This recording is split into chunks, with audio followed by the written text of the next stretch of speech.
Welcome to Wordpath, the show about Oklahoma Indian languages and the people who are teaching and preserving them. Well, it's October, so it's time for the annual celebration of Oklahoma Indian language and culture, which is sponsored by the Intertribal Wordpath Society each year on the second Friday before Halloween. Tonight we'll see excerpts from the 1998 celebration and look forward to the 1999 celebration, which will be held on Friday, October 22nd, at the Cleveland County Fairgrounds on East Robinson Street in Norman. The celebration has two purposes. First, it presents stories, poetry, songs, and other culture in Oklahoma Indian languages to celebrate the languages and the culture, and also to educate the public about their beauty and importance. Second, it provides a marketplace for language and cultural materials, books, tapes, t-shirts, and other items. Let's take a look at last year's celebration.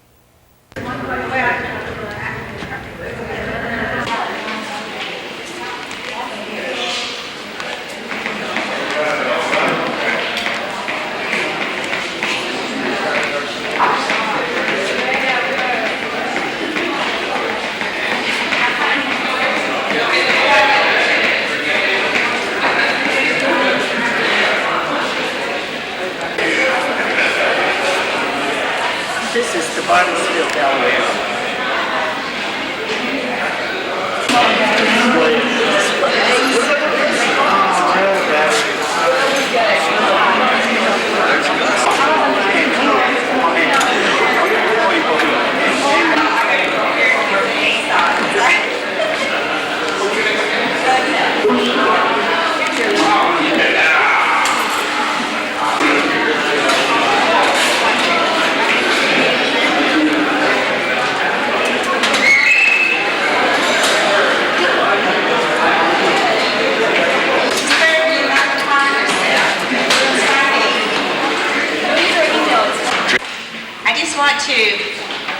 Welcome everybody here this evening. Welcome to the visitors. Welcome to the presenters.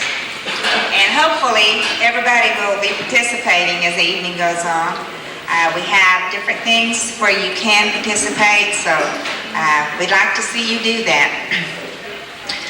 This event has been planned so that we can relax, listen, and join in and participate in the things presented this evening. So I want to say good evening.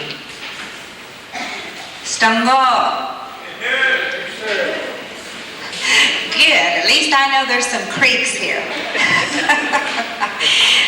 Okay, what we're going to be demonstrating tonight is that the different sounds of American Indian culture, the language, the songs, and we have songs where you are going to be able to sing before you leave here. So be ready to do that. The key word this evening is listen, because these truly are sounds that are probably not going to be here in 200 years, and that's a long, long time, because we're going to lose many of our languages way before that time, and we know it. So, Intertribal Wordpath Society is going to try to do everything we can to make our languages live just a little bit longer. And that's the content of the story. The story tells of the deer mother singing to the hunters and appealing to them so that they would have compassion for the life of her baby. She had a fawn, a baby deer with her, and so she was singing and didn't care whether she was taken by the hunters, but she was concerned about the baby, and so that's the content of the story. And so it's a very beautiful story, and so if you listen to the story, you can hear there's a certain sound, there's a certain quality of sorrow, I think, even in the voice of the deer.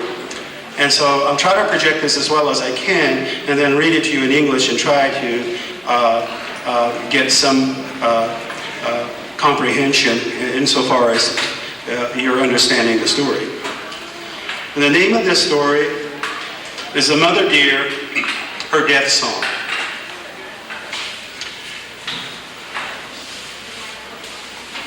Tongya kil, tongya. A human corral. Aome tongya. E an habe ko an a solha e hota. O hayamon e ale.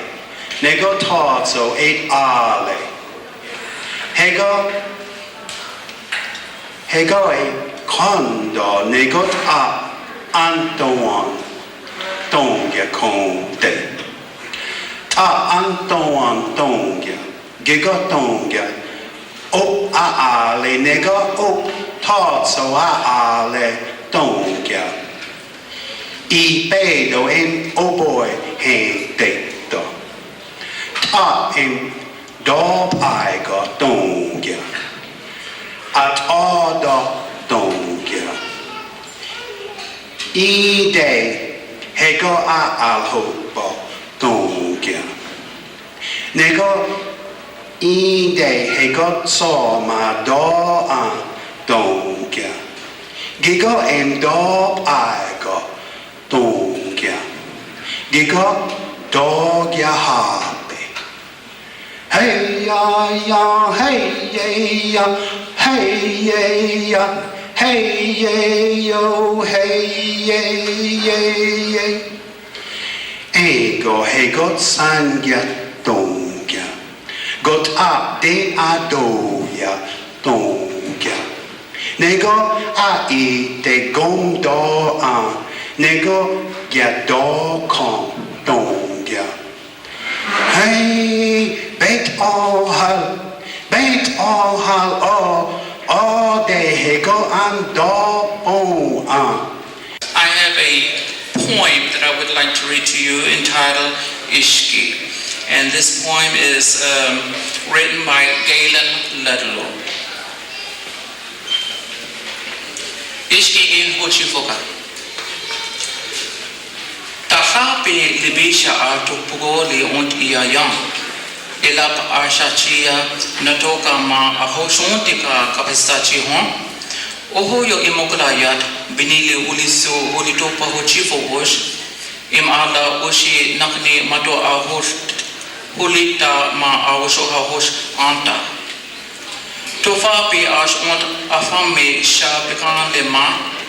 Oho yo imoklaya ash hosh ish uktalable yo lobleche. Imahoyo nakring himata ato a holita ma akochat yakni chito iyama yom mekatia istikhana at anshamo makat ohoyo imuklaya ond binilo holiso holitopa hochifo hosh im apisi shia hoshontika notama ala nakni ishki ish iti halalle ikbe boke. English, Nahalolba. Mother, in the warm spring afternoon, under the cool shade of her porch, sits a gentle woman reading her scripture as her young son plays in the yard. The spring fades into years as the gentle woman looses her hold on the young boy as he moves from the yard to the world at large. Still, the memory remains of this gentle woman reading her scripture under the shade of her porch, building a bond of son to mother. Yakoke. All right, we're going to try to sing some hymns for you. Some we had heard from our mothers, our grandmothers, and our grandfathers. And I just hope and pray that we don't let this die out, you know. That's what we're trying to do. We're trying to revive our languages back, you know, after so many years of being deprived from it. And a lot of us, you know, that was raised up around grandmas and grandpas, you know, that spoke fluid languages, you know. Well, some are good at it. Like my wife here, she's pretty good at that. And Miss Gordon here, you know, and they're good at that. And some of us kind kind of green, but we try our best, to try to keep our language alive. I want to start one song that I had heard from an elderly man, and this man was blind. He used to come stay with us, and he would sleep on the porch in the summertime. And I never will forget this, that every morning when he woke up, he would sit up on his blue bed and face the east, face the sun. And I used to hear him. First of all, he would pray. Thank God for a new day, a wonderful day. Then after he gets through praying, well, then he starts singing. And this is one of the songs that I used to hear him sing. Anyway, this old man was blind, but he knew, I guess he knew which was east, because the sun comes up from that side. And he faced the east every morning and sang this song.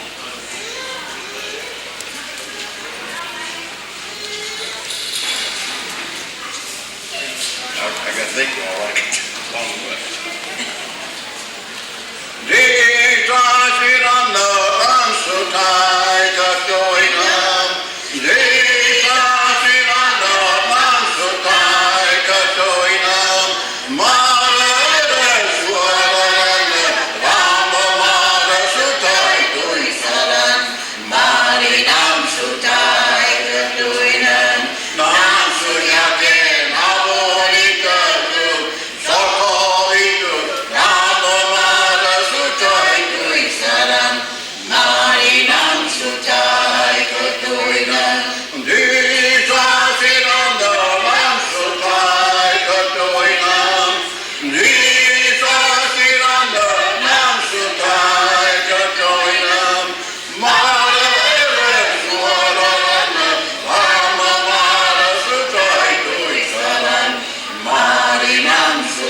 We're going to sing a chorus in the first verse, and you're here tonight to learn. And remember, I told you that tonight when you leave here, you're probably going to be singing a few songs. So we'll sing this chorus and verse, and then you're going to join in and you're going to help us sing.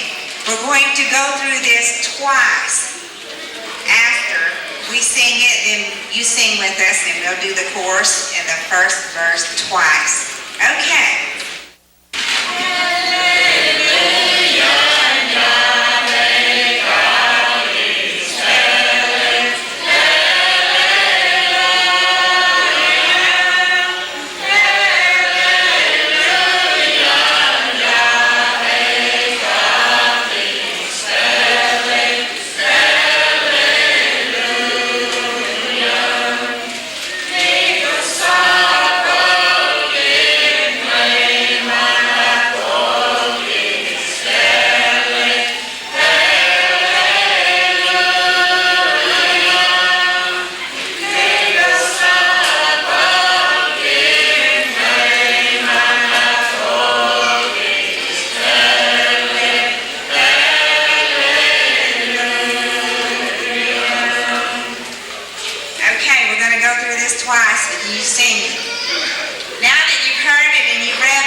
that our people overlooked one important element, and that was our children.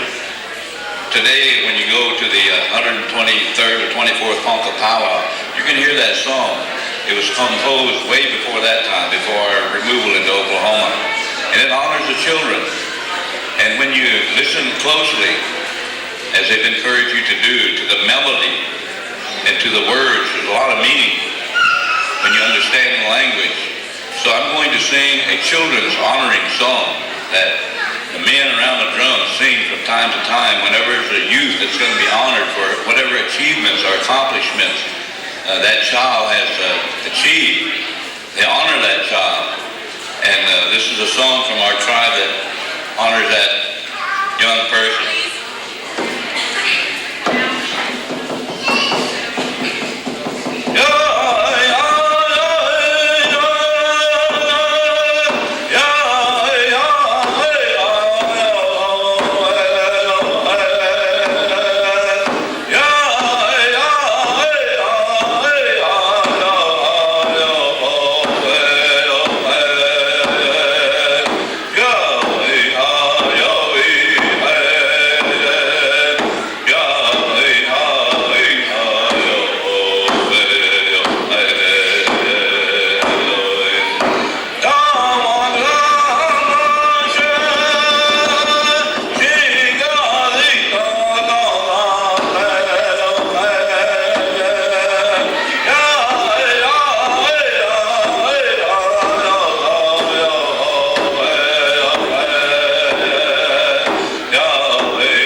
He's going to sing another one. It's called The Eagle.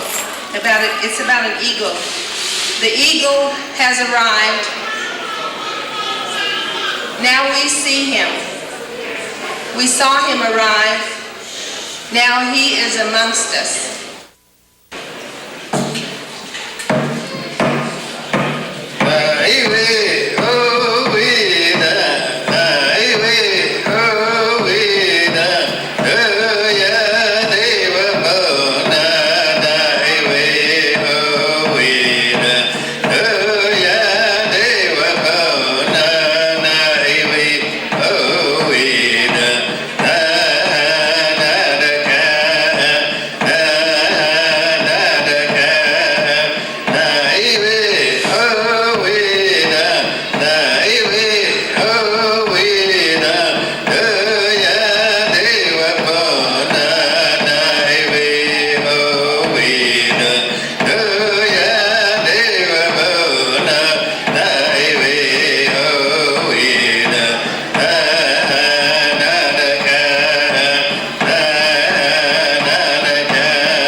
like they said, with these young folks, they need to get together with the elders and learn these songs so that they can be carried on, the traditions and the culture.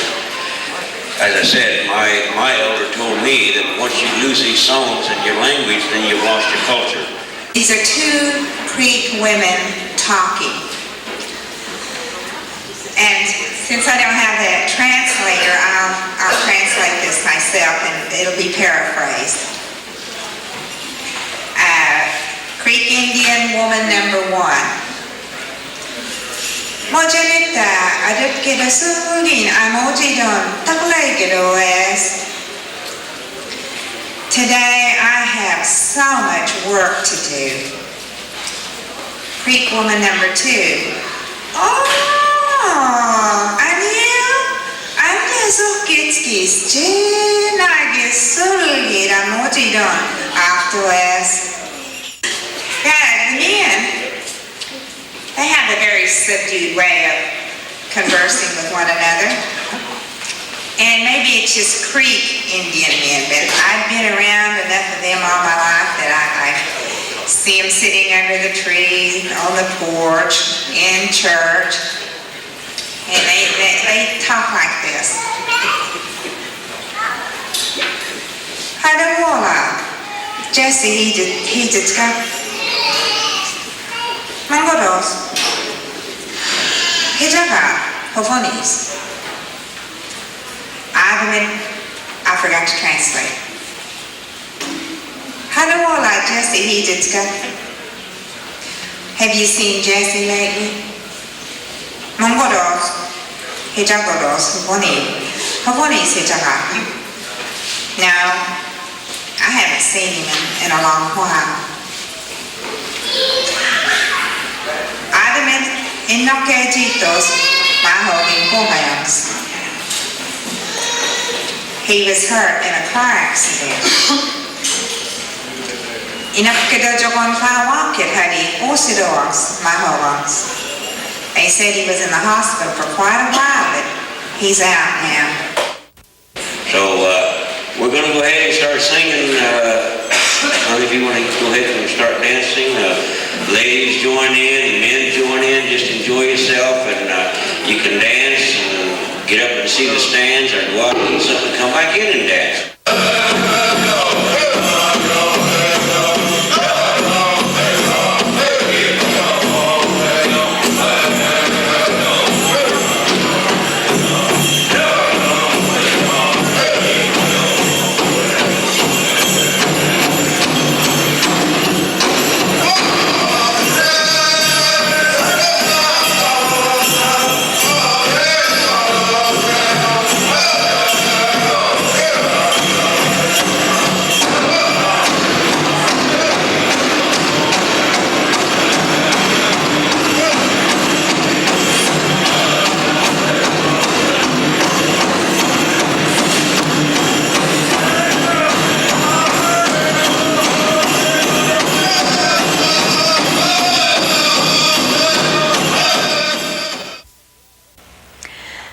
This year's event, as well as last year's, is sponsored by the Intertribal Wordpath Society with the assistance of the Norman Arts and Humanities Council, Norman Hotel Motel Tax. And the Society would like to thank the Norman Arts and Humanities Council for their support.